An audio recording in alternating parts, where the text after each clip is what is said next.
நம்பிக்கை துரோகம் ஏன் வலிக்குது தெரியுமா? அதை செய்யறவங்க நம்ம எதிரி இல்லை, நம்ம அதிகமா நம்பினவங்க தான். நம்பிக்கை துரோகம் ஏன் வலிக்குது தெரியுமா? அதை செய்யறவங்க நம்ம எதிரி இல்லை, நம்ம அதிகமா நம்பினவங்க தான். நம்பிக்கை துரோகம் ஏன் வலிக்குது தெரியுமா? அதை செய்யற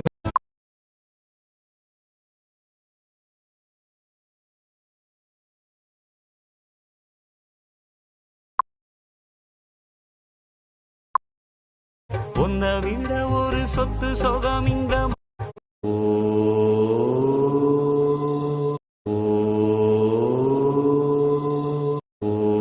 தெய்வங்கள் எல்லாம் தோற்றே போகும். தெய்வங்கள் கோச்சிங்ல தருவாங்க. பண்டிகை நாட்கள் கூட ஆபீஸ் கால்ஸ். Hello sir. ஐயா காசு இல்ல போமா. ஐயா சாப்பிட ஏதாச்சும் இருந்தா கொடுங்க ஐயா. எப்படி ஆன்லைன்ல பிரியாணி ஆர்டர் வச்சுட்டுமா? வேணாங்க ஐயா. என்னப்பா சிக்காவமா இருக்குங்க? யாருப்பா அவங்க? பிச்சைக்காரங்கப்பா. சாமி படிக்கிறதுக்கு முன்னாடியே சாப்பாடு கேட்டு வீட்டுக்கு வந்துடுறாங்க. சாப்பாடு கொடுக்க வேண்டியதுதான்ப்பா, பசிக்காக தான்ப்பா வராங்க. கடவுளை படிச்சா நாம சந்தோஷப்படுவோம்ப்பா, அதை எல்லாரும் பசி தீத்தா அந்த கடவுளே சந்தோஷப்படுவார்ப்பா. அம்மா ரொம்ப பசிக்குதுமா, இன்னைக்கு ஒரு சாப்பாடு இல்லையம்மா.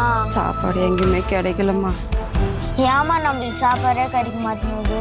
சாமிக்கு நம்மனா ரொம்ப பிடிக்கும் போலம்மா, அதனால சீக்கிரமா கூப்பிட்டுக்கணும்னு நினைக்கிறாரு. அம்மா பசி ரொம்ப தாங்க முடியலம்மா, சீக்கிரமா கூப்பிட்டு சொல்லுமா. அம்மா இந்தாங்கம்மா சாப்பாடு.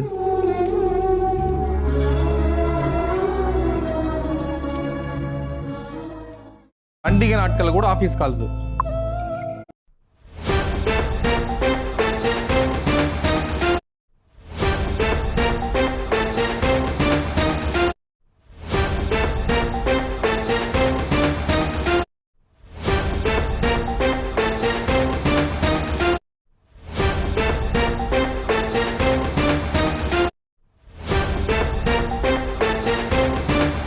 அத்தை, உங்களுக்கு என் புருஷன் காசு கொடுத்தாரா? ஆமாமா.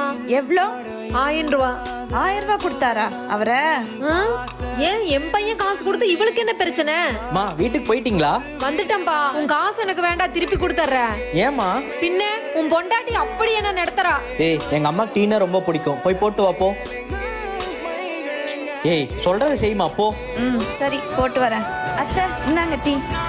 என்ன டீ இவ்வளவு கொஞ்சமா தர்ற? பால் இல்லையா என்ன? இந்த காசு எனக்கு கொடுத்ததுக்கு அவன் எப்படி மூஞ்சியை காட்டினா தெரியுமா? அம்மா உங்களுக்கு அவளை பத்தி தெரிஞ்சது அவ்வளவுதான், என்ன நடந்துச்சு தெரியுமா? ஏங்க அத்தைக்கு 1000 ரூபாய் கொடுத்தீங்களா? ஆமா. ஏன் இன்னும் கொஞ்சம் சேர்த்து கொடுத்தா குறைஞ்சா போயிருவீங்க. ஏங்க அத்தைக்கு சுகர் இருக்கு, டீ எல்லாம் குடிக்க கூடாது. ஏய் நான் சொல்றது மட்டும் செய் போ. அவ உங்களை அப்படி நினைக்கிறாம்மா, அவ உங்களை எந்த ரேஞ்சில தெரியுமா வச்சிருக்கா? என்னதான் நான் அவங்கள அத்தைன்னு கூப்பிட்டாலும் அவங்க எனக்கு அம்மா மாறிங்க. அவங்களுக்கு ஏதாச்சும் சொன்னா என்னால தாங்கிக்கவே முடியாது. அப்படி நினைக்கிறாமா? அத்தை உங்களுக்கு என் புருஷன் காசு கொடுத்தாரா? கேரள பொண்ணுக்கும் தமிழ்நாடு பொண்ணுக்கும் என்ன வித்தியாசம்? பூல கோலம் போட்டா கேரள பொண்ணு, பூவே வந்து கோலம் போட்டா அது தமிழ்நாட்டு பொண்ணு. அப்புறம் கேரளா பொண்ணுங்க சிரிச்சா அழகா இருப்பாங்க, தமிழ்நாட்டு பொண்ணுங்க முறைச்சா கூட அழகா இருப்பாங்க. கேரள பொண்ணுக்கு மீனா இந்தா என்ன காலையில கடைக்கு போய் கத்திரிக்காய் வாங்கிட்டு வர சொன்னேன். புள்ள ரொம்ப நாள் எனக்கு கேட்டிருக்காங்க, அதனால அவனுக்காக ஸ்பெஷலா செய்ய போறேன். நான் கூட தான் ரொம்ப நாளா கேட்டிருக்கேன், செஞ்சு தரலையே.